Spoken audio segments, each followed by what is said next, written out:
Hi, my name is Nisandeh Neta. I'm the founder of Open Sales Academy and the creator of the Business Bootcamp. And today, for a very, very, very special interview, I have a very esteemed guest, Jay Abraham, that came all the way from California. He's supporting us in the work that we're doing. He's here actually to support you if you're watching this video. And what we try to get in the next, in the next interview or this next conversation is I wanted to pick up your brain in order to support our students and people that would like to be students and watching this video interview with us with some of the wisdom that you shared with me for the last 16 or 17 years through your programs, through your products, through your mentoring. And now we have a chance to have you one-on-one, and I'm going to ask some hopefully interesting and insightful questions. Great. But my pleasure. You said it again and again, and I'm hearing you talking about it for so many years, that in every single business, every small business, there is so much money that the entrepreneurs is leaving on the table. And you used to say that it's anywhere between $10,000, if we talk dollars, $10,000 to $1 million. You can just go into a business, look at it, and identify places and assets and opportunities that they're not seeing that very easily can be flipped in order to generate more revenue, more profits. And I heard that before, and it sounds a little bit hypey, but every time that I was going over your strategies and techniques and I used that, I could find more and more of those hidden assets and opportunities. Now you're coming here, and in the last 4 or 5 days that we're spending together, you managed to uncover so many of those in our business, which we thought that was going very, very well. So, what's the secret? How you do that? Well, there's 3 secrets, and they're not secrets. They're just realizations. First one is I've been privileged, as you know, to work not just in a lot of businesses, but in 465 industries. That means I've got to look at 465 different ways of thinking, 465 different strategic models that are totally different than one another, 465 different business models, 465 different revenue models, 465 ways of targeting audiences, of attracting them, of selling them, of reselling them, 465 different ways of creating new and additional ways to generate revenue and profit. When you have that kind of an expansive understanding, and then you look at most people in business who only know what they've either observed from the people they work for before they started their business, or the couple books they've read, or the other people in the business, you realize that it's very improbable that most people left to their own devices could possibly choose the highest and the best performing, and then I can fill in the blank, a way to target their audience, message to give to their audience, way to get their audience to respond to them, the best way to convert them to a client, the best way to price or position or differentiate the product, the best way to get that client coming back over and over again, the best way to fully monetize it, the best way to maximize their marketplace, the best way to utilize all the influential areas. So that's one thing. The second thing is that I had, in my exhaustingly fascinating life, I've been exposed to 3 different companies that were the leaders in fields that all related, but they taught me great lessons. The first was the Deming organization, and he was the father of optimization. Optimization is maximum results, minimum effort, highest and best use of time, effort, opportunity, capital, human capital, access, communication.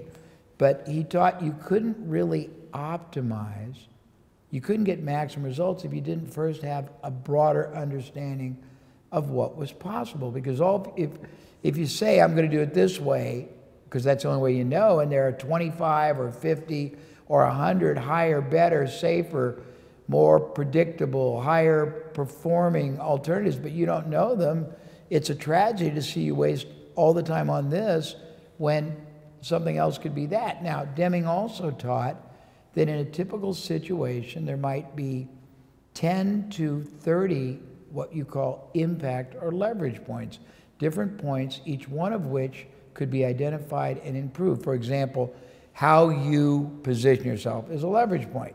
How you take that positioning and go to the market is a leverage point. How you try to get the market to respond to you is a leverage point. What you do when they respond is a leverage point. What you do if they respond and purchase something is a leverage point. Where you take that purchase next is a leverage point. How much you sustain and maintain the frequency of purchase is a leverage point. Whether you have one-time product service or you have many, how many different ways you create to monetize it is a leverage point. If you're in a business where referrals are probable and possible, how proactively you generate referrals is a leverage point. I can go on, but that's just one example. Most people don't see any of those leverage points, but Deming taught, and this is brilliant math, it's geometry in a simplified way. If you identify 10, 20, 30, 3 leverage points in your business, and you get each one of them performing, I don't know, 10, 20, 30% better, which is not very hard since nobody even knows what they are, and probable fact that you're doing it the very highest and best way is 0. 3 elements improve 20% probably gives you 80 or 90% improvement in your business. And if the business is just breaking even and paying a little bit of your overhead and you're struggling, that could be all profit to you. So that's one thing. Secondly, I worked with the largest multivariable testing, these are just in addition to so many other people, multi-testing company in the world, and they tested different ways of doing, different ways of saying, different ways of selling, different ways of answering the phone, different ways of greeting people at the front door, different ways of positioning things on the shelves, different ways of making offers, different ways of dealing with credibility, different ways of projecting and dimensionalizing your expertise. I can go because they tested thousands of things, but you realize that one way of doing something produces X, another way can produce 21 times X. Now, most people aren't going to get 21 times improvement, but I have so many case studies from my work around the world where we doubled or tripled or quadrupled just by changing one little element, the headline or the way we opened a phone conversation or the positioning of an email or a website or the way we took the risk away or the way we added value to it. And I can go on, but when there's that much upside improvement, meaning so many ways, I mean, I think I told you this in one of our meetings, we had a very large retailer, we just changed the way people greeted the prospects when they walked in the front door, and we tripled 3 times the number of those prospects who bought. It added millions of dollars. We had a company that ran ads in for investment purposes, and we changed one line in the top, the headline, and it was 5-time improvement.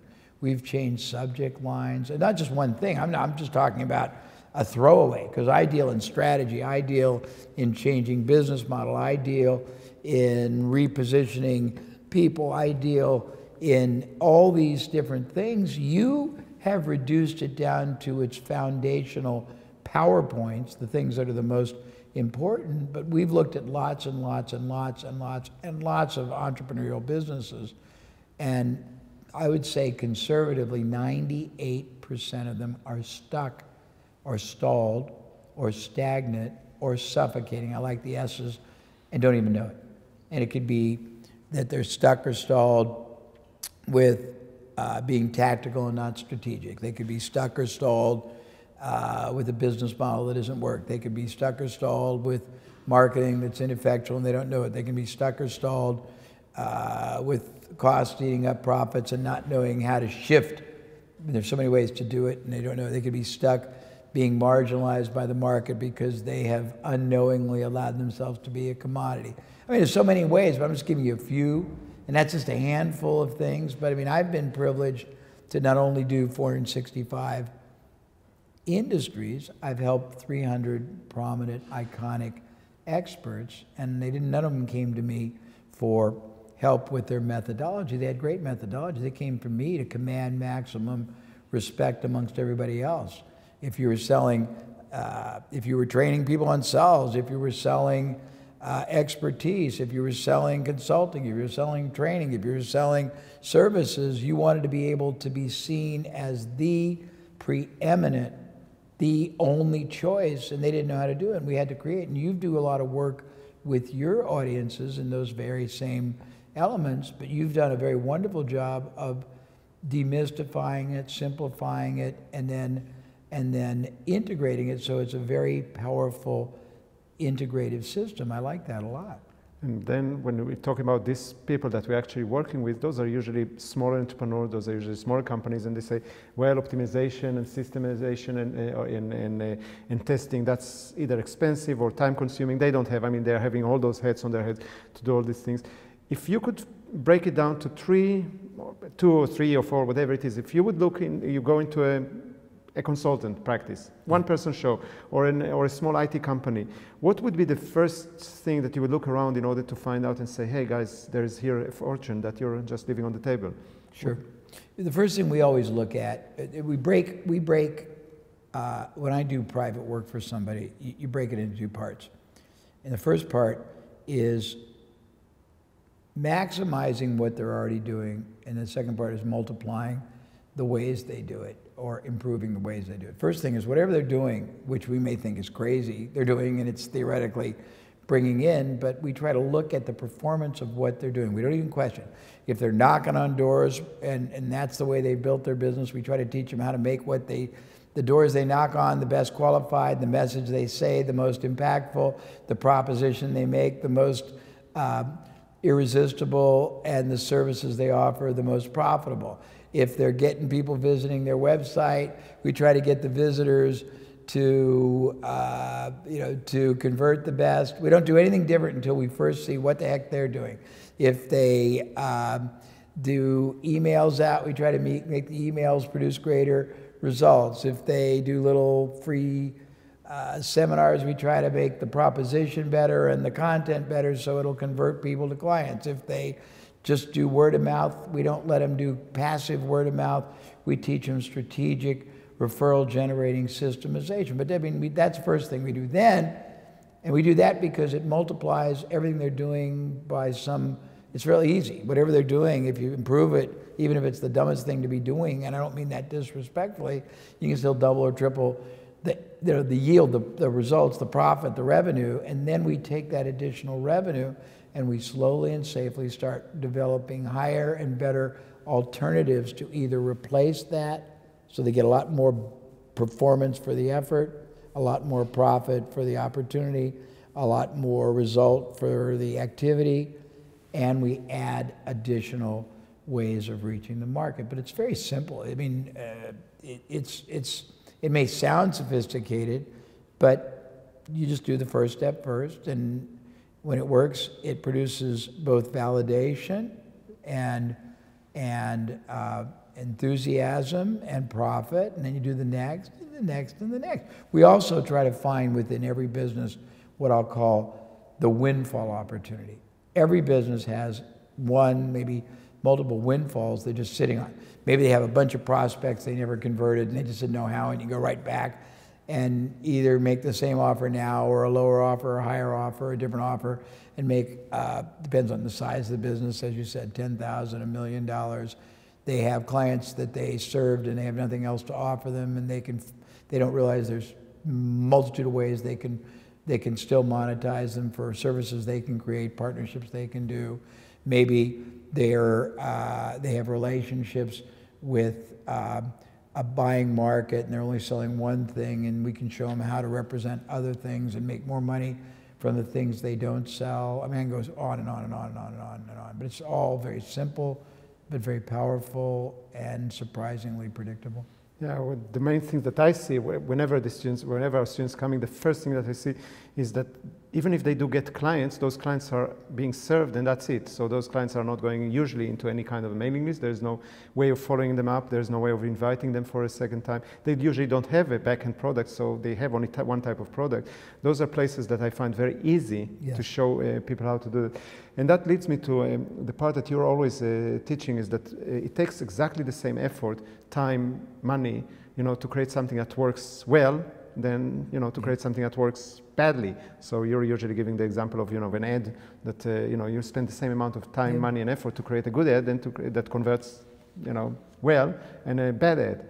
And you are keep on saying that the most important part that we are getting paid off as entrepreneurs is our thinking, right? So give us some tips how to start thinking better.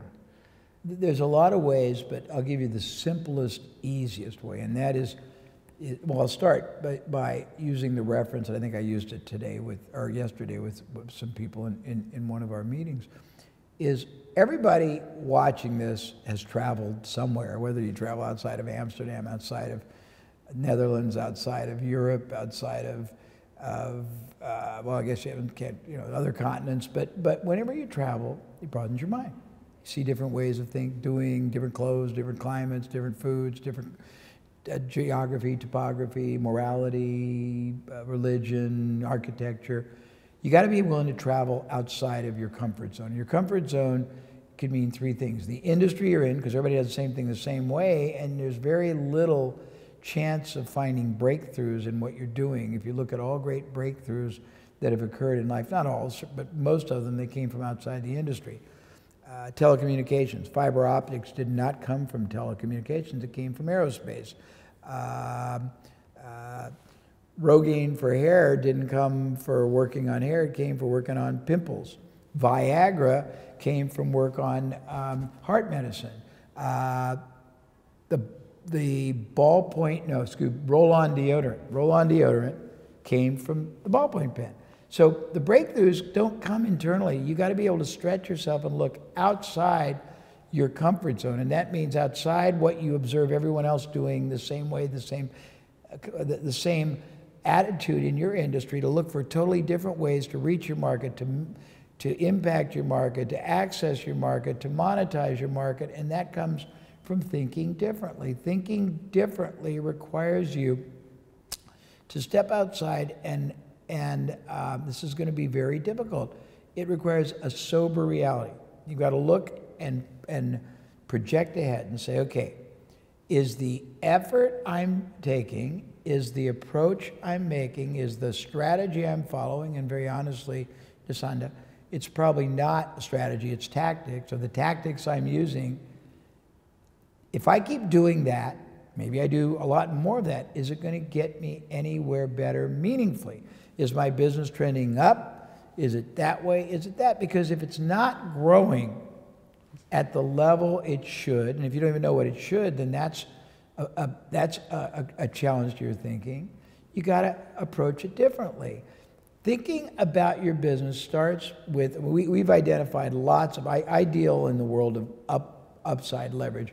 Higher yield, higher performance, higher outcome, higher results, higher compensation, higher perceived value, higher stature, higher loyalty, higher repeat business from the same effort, the same activity, the same market, the same dollars, everything. But it starts, first of all, with thinking about the whole thing differently and reverse engineering and saying, what am I trying to accomplish and why? And why am I even in this business? It starts with really understanding that most of us keep doing the same thing even though the results it produces don't have a chance to get us to the place we want. It also, and we talked earlier about most small entrepreneurs, they never reach their goals because they really don't have goals. They have very abstract hopes and dreams. The ones that really reach their goals know exactly where they're trying to be at certain points. They know exactly what activities have to happen backwards. They have a plan of action. The plan is monitored. They have a understanding if that plan works, does not achieve what they want, they have hedge strategies. If it achieves more than they want, they raise their goal. They know exactly at certain intervals when it's right to bring either internal or external resources in. And it's just a different way of thinking. The way you think differently is to step outside of your current reality, because inertia, status quo, I mean, we talked about, and it's the greatest visual. the analogy that a friend of mine uses, and it's beautifully, eloquently, sadly true.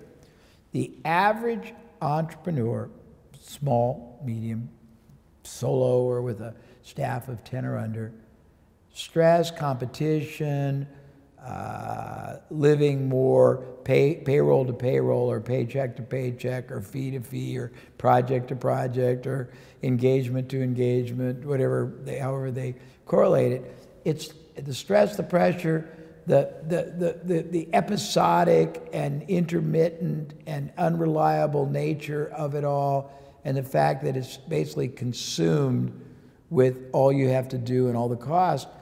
It's as if you're digging a hole deeper and deeper, faster and faster, the more stress, the more pressure, deeper and deeper. But the analogy is as if you're digging this humongous hole with this little spoon, and you're doing it yourself, and the spoon's bending, and your elbow is about ready to fall off. And the deeper you dig, the harder it is to get out. And the faster you dig is your response to the stress and the failure of working harder to produce the expected increase in results. You're digging faster, faster, faster, faster. The question is, first of all, if that's the hole you should be digging, should you be digging it, or should you hire someone to dig it to free you to do things that are in your expertise, your specialty, where you really are in the zone and making the most money and making the most fulfillment and satisfaction? Second, if you should be digging that hole, should you be using a spoon or figure out what's the best power tool to do it in one big instead of a lot of little things? Third, if a hole is really to be dug, is that where it should be? It should be over here. The purpose of an entrepreneur, whether it's a one-man or woman entrepreneur or somebody running a 10,000, you should be the strategic thinker. And I was going to say, when in the world of high-performance thinking, which is not as sophisticated as it seems, you can reduce it down to elegantly simple factors. There's 9 key shifts in thinking that would change everybody's life. And you don't have to make all 9, but if you do, it's great. Change your strategy, you change your results. Most people, small entrepreneurs, don't even have a strategy, they're tactical. Change your marketing, you change your results. Most of them don't even have any marketing. They don't understand better marketing. You change your use of relationships, you change your results. You change your ideology, which is your belief system, you change your results. I can go on, but there's only 9. And they're very simple, and these simple little shifts can explode relative. I mean, I'm not saying somebody who's making $60,000 is going to make $600 tomorrow, but it's not really as improbable that they won't make it over a 2 or 3 year period if they continue following a different combination of those. But I'm saying that somebody making $60,000, if they change just a few of those points, and I can give you all 9, will absolutely make a lot more than 60,000, and they will make it controlling their destiny, having more respect, more impact, more income, and more freedom. And that would seem like what your audience really wants. And you teach an integration of that in your basic 2-day boot camp, the one that you don't even charge for. Yeah, and what we found out is actually that the strategies, our target audience at least misses the strategies and misses the goals, that's for sure, and misses the right plan. So everything that you mentioned is totally correct. And you're master in master strategies. So I actually came to you from the beginning to learn strategies. But the more I get to know you and the more you work with me personally, I realize that underneath all those strategies and the tools and the tactics and everything that you're teaching and that you're sharing with the world, there is still this, I don't know if it's beneath, beyond, above, or whatever, there is this mindset that is so important, because all the things that you said, if I don't have the right mindset for that, and the openness and the willingness to go for things, then I will keep on digging the hole, and there is no reason for me to, there is no motivation for me to change. And I wonder, because we talked during the last few days about this mindset of entrepreneur, the shifting in the mindset that needs to be up, and if you can give us something about that, about the shift that we all need to make in order to move to the next level of success. Well, I'll give you, yeah, I will, but I'll set it up by saying there's a statement that's very true. You must grow or you die. You have to grow as a person, you have to grow as a business, you have to grow as a, husband, partner to your mate. But growth requires it requires a little bit of pain. Anybody who's ever taken up a sport, weightlifting, golf, tennis, rock climbing, it's not fun in the beginning. It's not always as great an outcome. You got to be willing to stretch yourself to grow. When you hurt, your muscles build. I mean, and you got to tear down the walls in your mind. Now, what I have learned, I was forced to develop what I'll call this infinite, not just possibility, but probability. Difference between possibility and probability. Possibility is when you're a delusional optimist that thinks a little bit about what could be.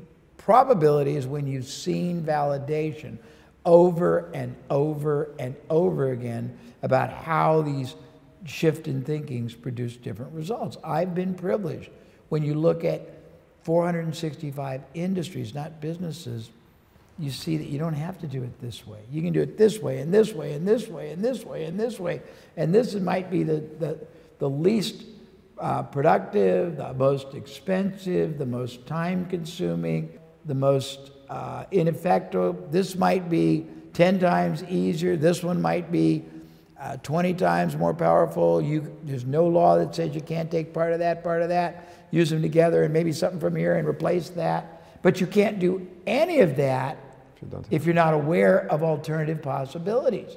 If you're not aware that there's a lot more out there. We talk about the fact that, and we were talking earlier, that if we lived in the 16th century and I was sick and I came to you and you were a different thinking doctor and your new thinking said, you've got a humongous problem and a swelling in your stomach, I'm going to take a knife and open it up and see if there's infection I need to clean out, they would put you to death because the standard way of thinking was you put a leech on the outside and that'll fix the problem.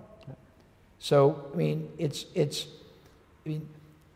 evolved thinking is what has driven all achievement, all super accomplishment, challenging the current status quo, challenging your own thinking. I mean, there's a great quote from Peter Drucker, who was one of the greatest business minds alive. He's deceased now.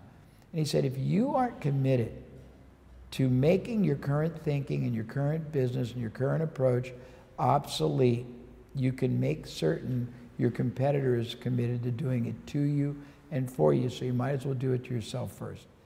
And it's a very simple concept because the world is too competitive for you to just sit still, and if the approach you're using is the exact same approach everybody else is using, what in the world do you imagine is going to give you any advantage? What in the world is going to imagine is going to give you any growth? If you think about it logically, the only possible pathway to get what you want has got to be doing, thinking, approaching, operating, positioning yourself different than everybody else, isn't it? Because if you can do what everybody else does, you just got to hope and pray that a rising tide carries you. I guess a rising canal carries you, but that seems very, very reactive. I don't believe in reactive thinking. I believe in proactive thinking, and proactive thinking is based on understanding the possible alternatives, understanding the available superior performing resources, understanding that you have not been sentenced to a life of continuing doing what you're doing the way you're doing it, with the limited knowledge you've been doing it with. You have permission anytime you want to escape the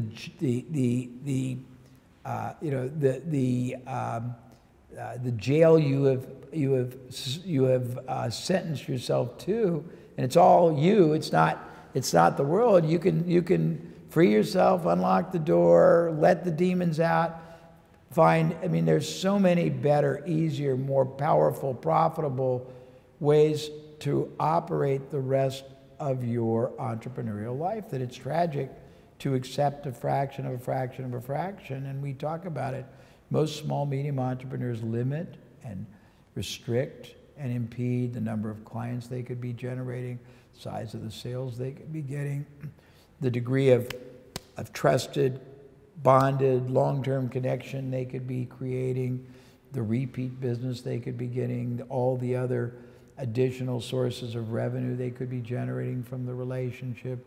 In many cases, there's a huge, huge, never tapped source of great referrals and word of mouth, just lots of things. And it's actually pretty cool, because usually I think at least, usually is that when you have the right mindset and when you open your mind, then you see possibilities. But actually the way that you describe it, that we also develop the right mindset and we open our mind when we see possibilities. That's so when correct. we're willing to look out and to look and Well see stated. what is possible, right? Yeah, so absolutely. that's actually a great, nice positive circle that can support. You don't have to wait. You really don't have to wait. That's another paradigm shift. You don't have to wait. That's really cool, and so it's an insight for me. So that's great. Thank you for that. One of the things that I experienced with you, I experienced that from your teaching, but it was very interesting to see when you worked with us right now in the last few days, is that every time that we presented a problem or a challenge, and we kind of asked, so how do we deal with, how do we defend, how do we, counteract it, whatever, and you came and says, where's the opportunity? Why is that a problem? Why don't we take this problem and actually say, this is not a problem at all, this is an opportunity? And you forced us every time, or forced me at least every time, to look on the other side of it and realizing how much power there is with problems. Most of us are running away from problems. As soon as there's a problem, we run away. And what you're actually saying is, let's go and turn into the problem and use it as an opportunity. So first of all, I think it's a great and very empowering way to do that. I would like you to explain that a little bit, so also the viewers can see that, but also how would I, as a small business owner, would go about doing it when I don't have Jay Abraham to do that for me? How do I make sure that every time that there is a problem or challenge, instead of closing off, putting my head in the sand, run away, I actually take the courage to look the problem in the eyes, and what's the process that goes in your mind in order to? It's a great question. So first of all, let me give you my take on business life, on life. Life is nothing more, successful life, business, personal.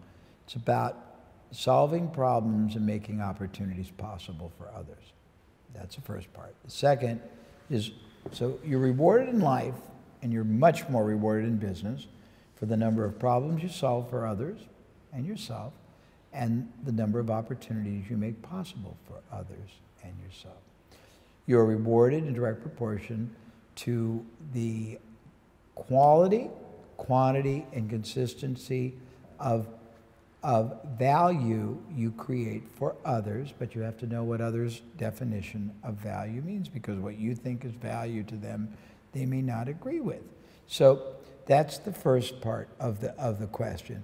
The second part is that most people see, I don't want to call it problems. They see issues that are not. I'm going to express something I've never said before, so it might be a little rough.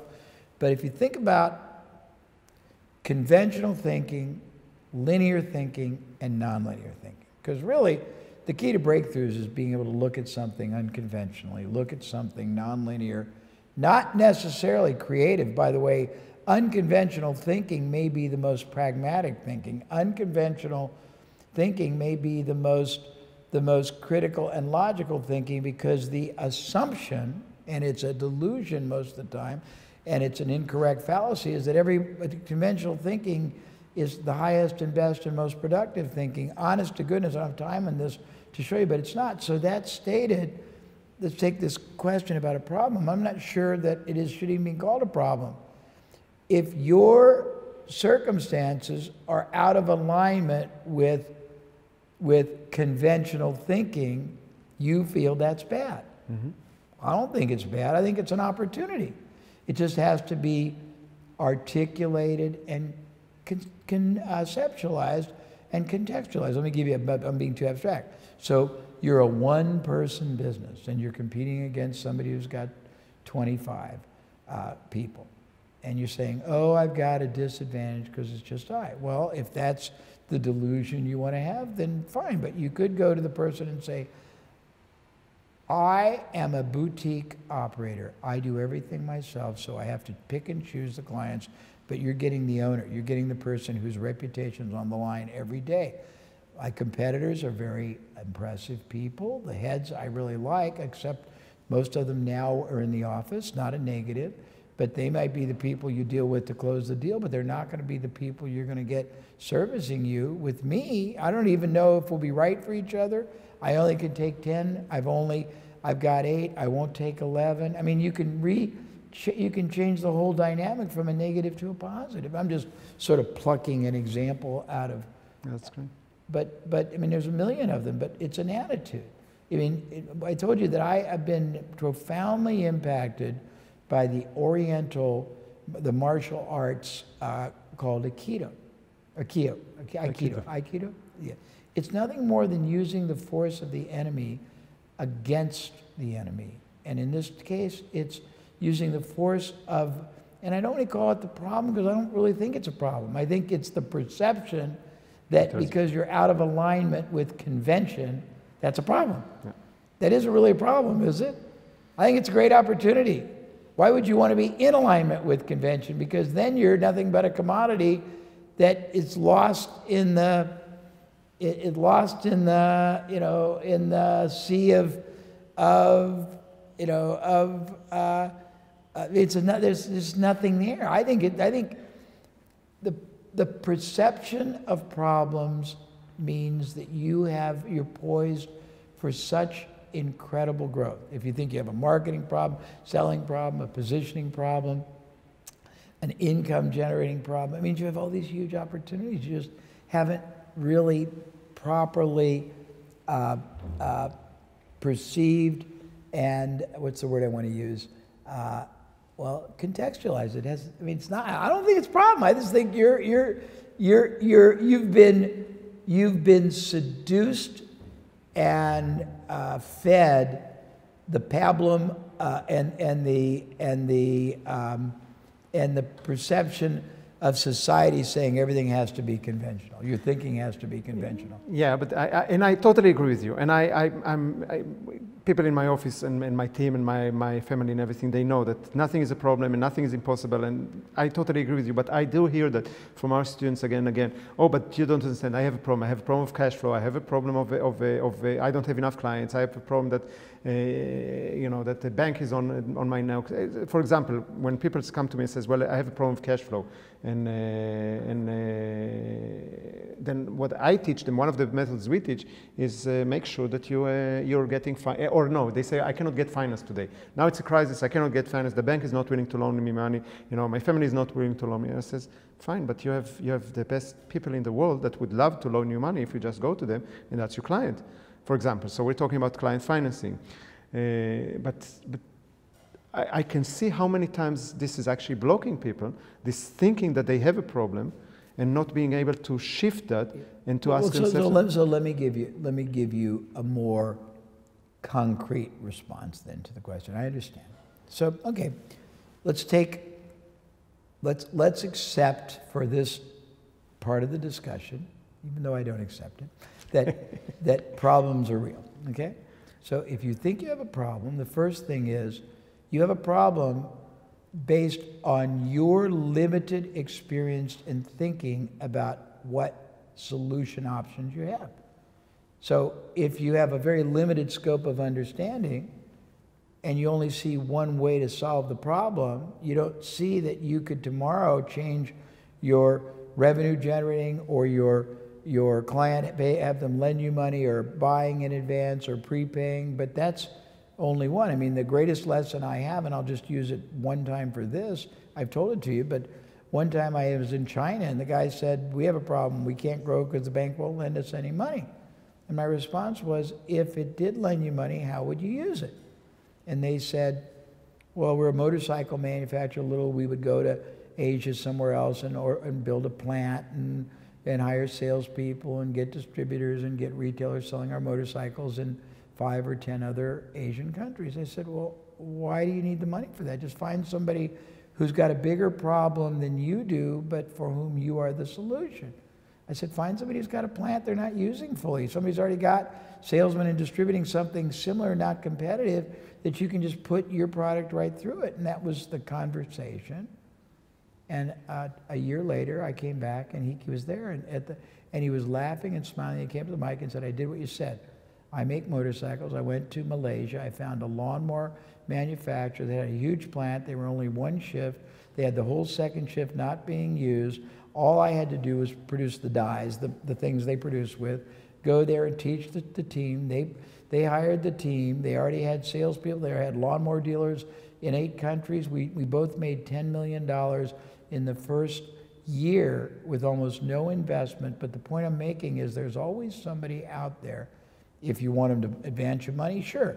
But there's somebody who's already got the resources, or they've got the sales force, or they got the distribution, or they got the market, or they've got the trust of the market, or they got access to the market. Whatever it is you think you are lacking, you already got it from somebody else, but you don't see it because all you have is the limited 1 or 2 solution paradigm.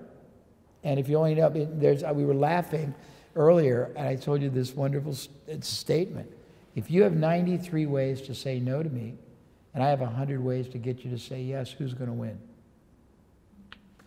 And that's probably about as simple a way of making this point. Most people only have one way of trying to dig themselves out of a problem. Well, if you only have one way and you don't feel you can do that, or you've tried to do it the one way you think it can be done, then you've so self-sabotaged, self-limited, and frankly,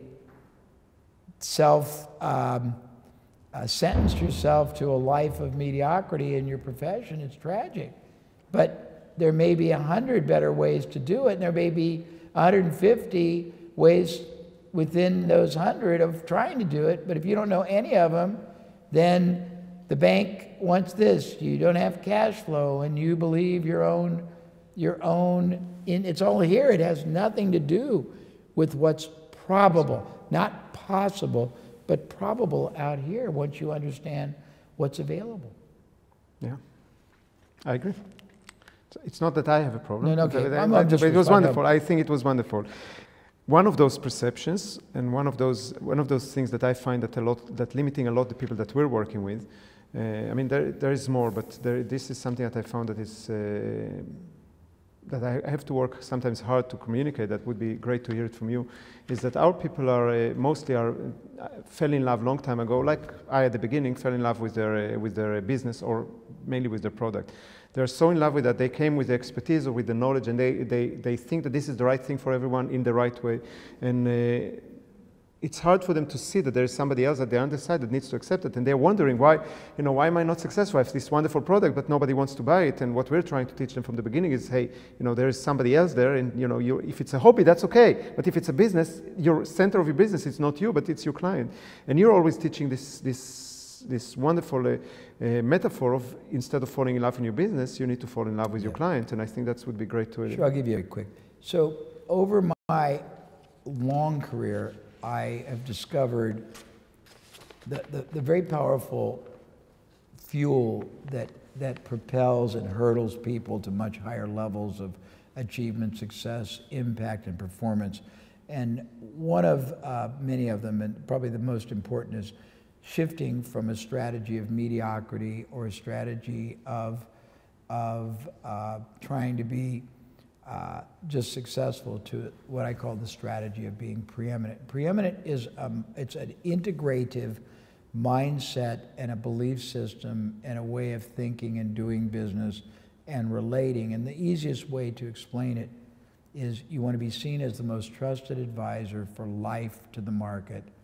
You want to shift your focus and not be enthralled with your own expertise or your own business, but be focused on the difference, the impact, the advantage, the protection, the well-being, the enhancement, whatever it is, your product or service at work in the lives of the client or the business will make. You fall in love with the client and you live for the impact you can have, and your expertise flows naturally. You don't have to defend it or articulate it well because you're so focused on channeling that expertise into the client's life that it's so distinctively more powerful in the intention that the client sees you in a rarefied place.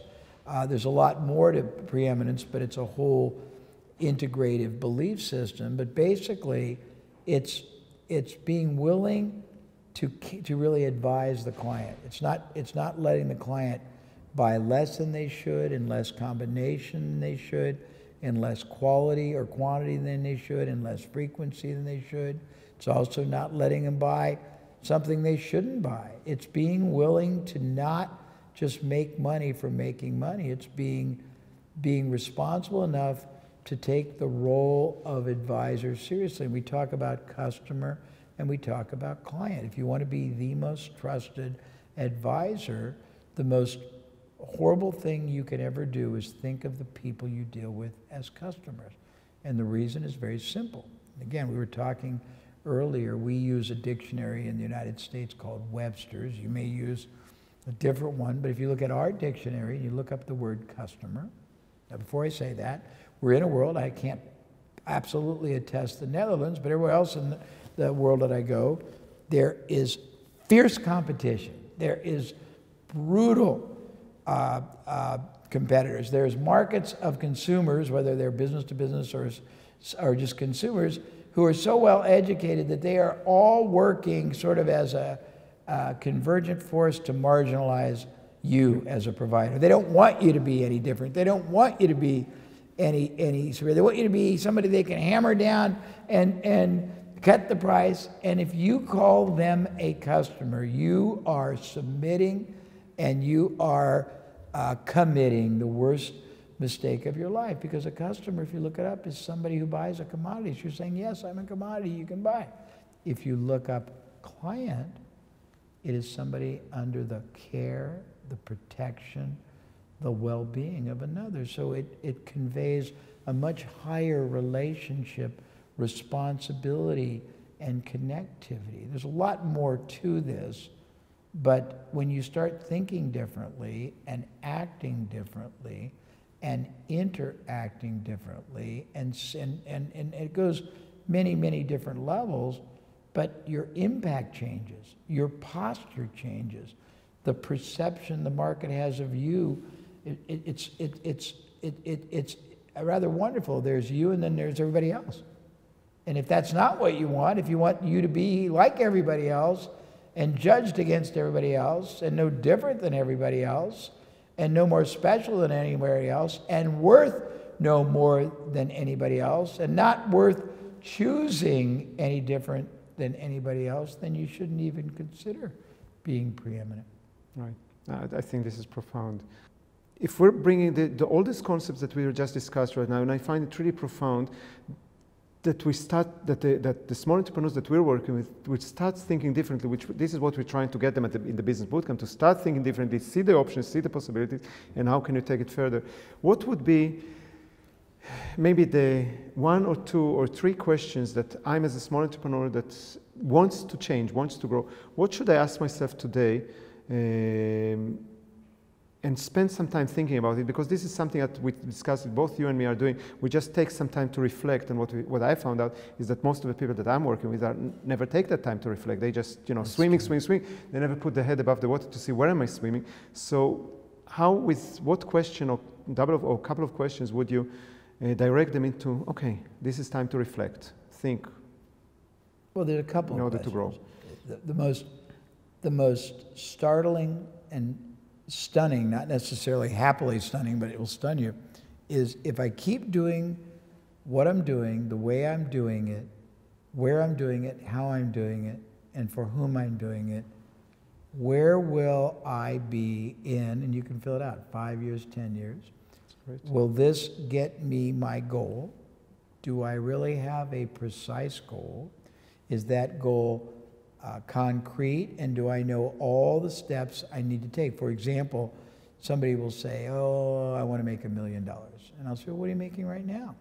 And they'll say, I'm making 50. And I'll say, okay, so if you don't change the approach you're taking, to make $1 million, you have to have 20 times the clients. Can you handle that? You have to have 20 times the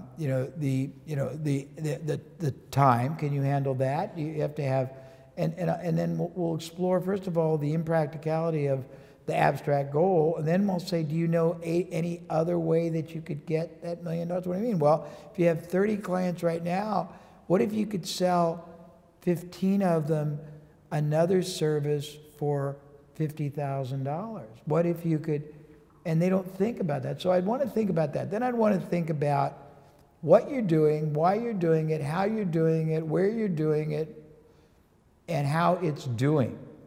Because most people don't even think about that, because we sometimes say, well, I mean, and one of the things people don't ever do either, it's funny, I have a friend who works with financial service providers, and he tries to show them that all clients aren't equal, so why would you want to spend the same time on them? No. Certain clients might be worth $100,000 commission, others might be worth $100 commission, but you don't discriminate. And there's a lot, I mean, we were talking about critical thinking. Critical thinking is looking at your own situation, your activities, the logic or illogic, the performance or non-performance. You know, I said this, somebody asked me this question, it was wonderful. If your business were a mutual fund, a collection of investments together, which is really because it's not a real business, it's a lot of different activities interacting, whether you like it or not. It doesn't just come to you, and if it comes to you, that means it's reactive and you're doing nothing. If you got to go for it, you're spending a certain amount of time. Is it the right expenditure of time? Is it the right market you're going after? Is it the right message you're using? Is it the right process you're using? Is it the right proposition you're using? Is it the right product service? Is it the right pricing? I mean, I can go on and on and on and on, but there's a few questions. That's perfect. That's great. Just before I say thank you, Jay, just to tell you that you should actually take the time right now and write down the answers to those questions. I would love to hear from you, so you can put whatever you want, whatever you're willing to share with me and with the rest of the people in the comment box below, and I will respond as appropriate. I also want to let you know that if this type of information, type of wisdom, type of life experience and business experience is something that attracts you, then we have some really cool surprises coming your way, so stay tuned, especially if you're an advanced student with us, because you will have a chance to learn more from Jay Abraham, that usually you will go to a seminar with him, or used to, because he's not even anymore doing it, but you used to, like we used to in the past, paying between $15,000 to $25,000 per seminar, or paying $50,000 or $60,000 or $100,000 today, I think, per day. And we are committed to make Jay's brain and wisdom and experience available to you in different ways in the coming future. So stay tuned. And Jay, thank you so much for those answers and the wisdom and the insights. And thank you. You're welcome.